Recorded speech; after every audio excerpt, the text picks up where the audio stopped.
É nosso convidado desta edição das 5, Ricardo Ribeiro, da Associação Portuguesa de Técnicos de Segurança e Proteção Civil. Boa tarde. Boa tarde. A oposição madeirense, ambientalistas, têm dito que se houvesse um planeamento eficaz em termos urbanísticos, esta tragédia não teria tido estas consequências.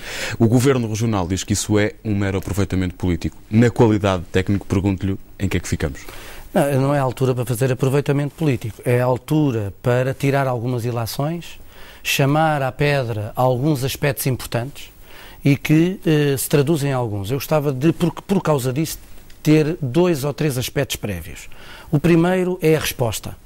A resposta, na nossa opinião, foi a possível da parte do Governo Regional, que se empenhou, da parte do Governo Central, nomeadamente o Sr. Primeiro-Ministro e a Autoridade Nacional e os meios para lá mobilizados, para a resposta à emergência. A outra questão prévia que eu também queria era dar a perceber uma grande diferença em relação ao continente. Na região autónoma da Madeira, os bombeiros são, na sua essência, profissionais, na esmagadora maioria. Em Portugal, é ao contrário. Por último, a terceira questão é que de tudo isto que aconteceu e tudo isto que estava a passar neste momento, não havia nada a fazer. Ou seja, o aluvião, como se diz na Madeira, estava a acontecer e nessa altura não há nada a fazer, a não ser depois a resposta à emergência. Portanto, desse ponto de vista, na nossa opinião, pouco há a dizer.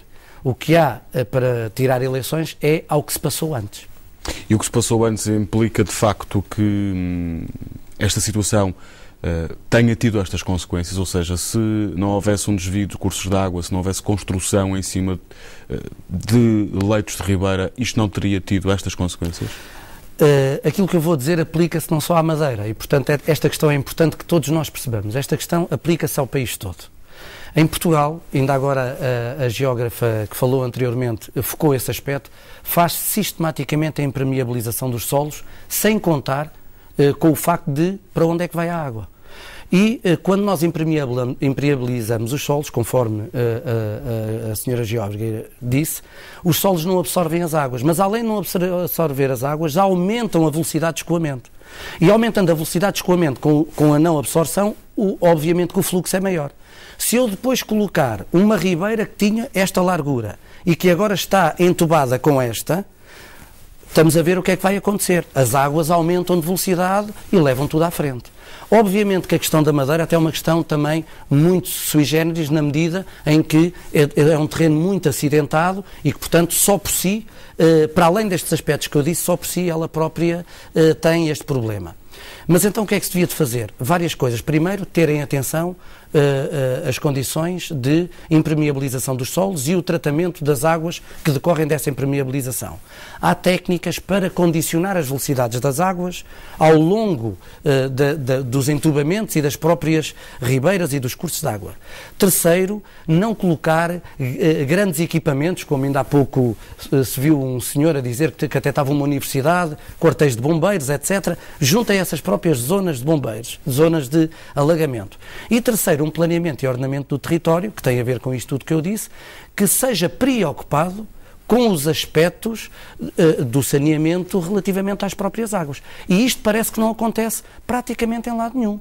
Repare, as câmaras municipais, por exemplo, em 22 e 23 de dezembro tivemos este problema em menor escala em Rio Tinto. E eu estive aqui na SIC e noutras televisões a explicar isto.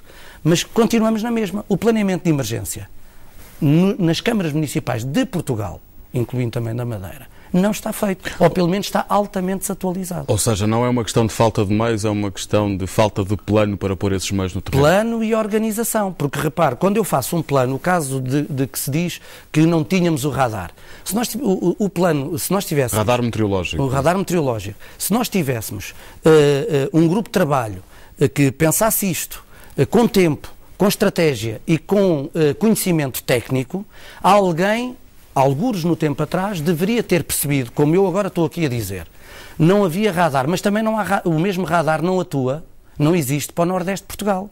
Quero apostar que daqui a 6 meses ou um ano estamos aqui a falar na mesma coisa e que o radar continua a não existir. Porque a discussão e o estudo e o planeamento, umas vezes não é feito e outras vezes é feito por técnicos que não têm uma visão global disto. Nós em Portugal temos técnicos superiores de proteção civil que neste momento, por exemplo, as câmaras não estão a contratar.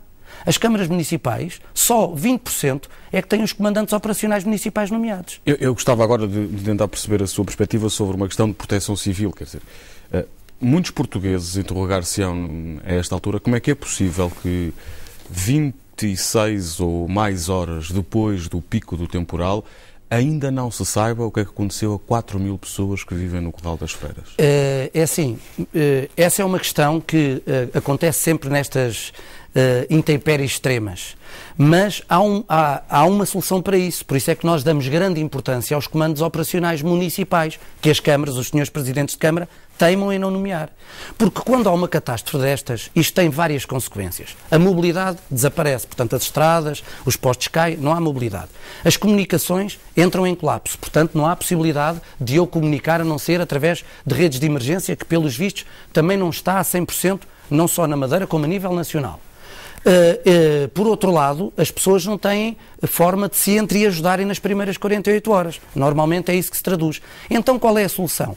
É haver um plano de emergência municipal atualizado, testado, rotinado, com os meios necessários para poder fazer frente localmente, pelo menos às respostas de emergência imediata. E este trabalho, em Portugal e também na Madeira, não está a ser devidamente feito. O planeamento tem que começar do município para nacional. E os planos de emergência municipais, a organização e a estrutura de proteção civil municipal, na nossa opinião, está muito, muito, muito desadequada, desatualizada e que não responde a este tipo de situações. E cada vez que a natureza nos atingir com problemas deste género, iremos estar sempre aqui a falar do mesmo. Para concluirmos, acredita que, por aquilo que se conhece dos meios que foram do continente, que estão no terreno na Madeira, que as operações de busca e salvamento estão a ser conduzidas de uma forma eficaz?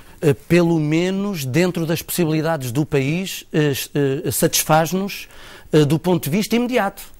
É porque uma coisa é o socorro e a emergência, ou seja, pessoas que estão a morrer, etc., é a prioridade. Mas depois há todo um trabalho a fazer e o continente tem que ajudar a região. Ou seja, é preciso ver se a reconstrução vai contemplar essas preocupações com impermeabilizações de solos, retirar de equipamentos... Dois momentos, garantir no mais curto espaço de tempo que regresse a normalidade económica, social, cultural, turística, etc. à região, com a ajuda do país, obviamente. E segundo, tirarmos as ilações e aprendermos com isto que aconteceu. Não só para a Madeira, repito, estas questões não são só na Madeira, mas também para o continente, que muito há a fazer neste trabalho. Ricardo Ribeiro, agradeço a presença nesta edição das 5 da SIC Notícias. Até agora.